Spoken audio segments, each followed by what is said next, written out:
نگاہیں آپ کی منتظر ہوں گی ہر دل عزیز خطیب کے لیے، لیکن وہ جو میرے سے پہلے بزرگ ارشاد فرما رہے تھے کہ آج کی مجلس اعزاء میں آپ کا حصہ تو تھا ہی، تو خدا بند عالم نے میرا بھی شاید حصہ لکھا، اور سرکار امام صادق علیہ السلام تک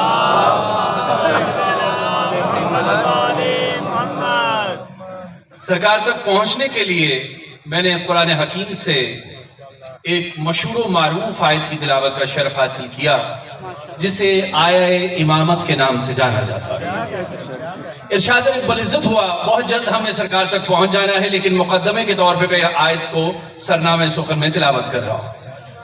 پروردگار عالم نے کہا اذ ابتلى ابراہیم ربہ بکلمات فاتمہن قال انی جاعلک للناس اماما۔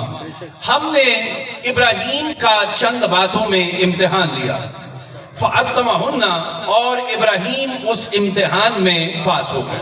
توجہ ہے یار سارے صاحبان، ہم نے چند باتوں میں ابراہیم علیہ السلام کا امتحان لیا اور وہ اس امتحان میں کامیاب ہوئے، فاتمہن، اور جب وہ کامیاب ہوئے تو ذات احدیت نے کہا، میں نے اس سے کہا حضرت ابراہیم علیہ السلام سے کہ میں نے آپ کو پوری انسانیت کا امام بنایا۔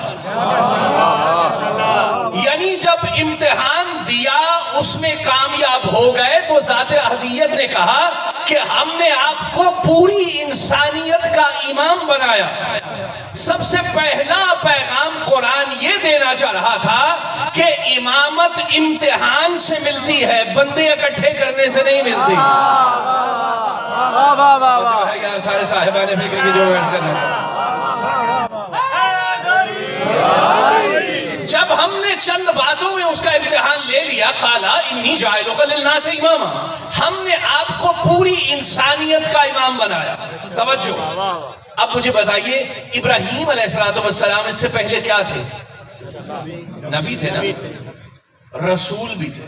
اب یہ نبی اور رسول میں فرق کیا ہے؟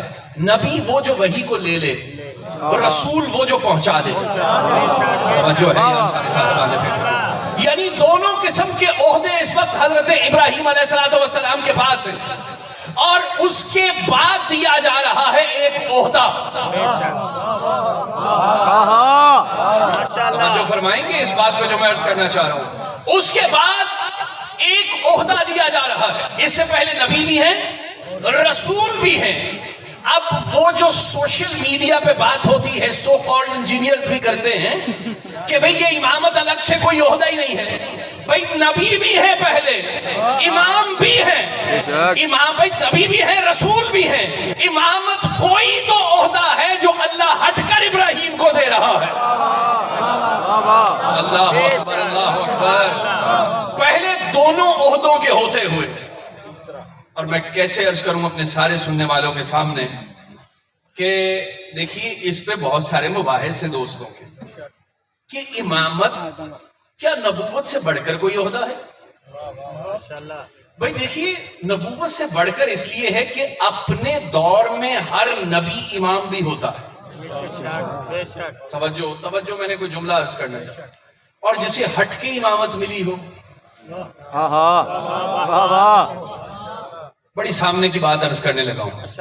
اگر کسی نے بیچلرز کر لیا ہو، پھر اس کا ایک امتحان لیا جائے اور پلٹ کے اس کو ایف اے کی ڈگری دی جائے، بچوں تو ہے یہاں سارے صاحبان فکر کی جو میں عرض کرنا چاہ رہا ہوں۔ بھائی دیکھیے کسی نے گریجویشن کر لی ہو، اس کے بعد اس کا امتحان لیا جائے، امتحان پاس کرنے کے بعد اسے ایف ایس سی کی ڈگری ہاتھ میں تھما دی جائے تو وہ کہے گا آپ کی عقل کام کر رہی ہے، میں تو آلریڈی گریجویشن کر چکا ہوں، آپ امتحان کے بعد مجھے ایک پچھلی ڈگری دے رہے ہیں۔ نبی بھی تھے، رسول بھی تھے، امتحان بھی دیا۔ اللہ کچھ عرض کرنا چاہ رہا ہے یار آصف جوہری آپ سے، نبی بھی تھے، رسول بھی تھے، پھر امتحان دیا۔ اب کوئی تو خاصیت ہے اس امامت میں، سمجھ جانا بات کو جو جملہ عرض کرنے سے لگا ہوں۔ یہ نبوت اور امامت میں فرق کیا ہے؟ نبوت دین لاتی ہے، امامت دین بچاتی ہے۔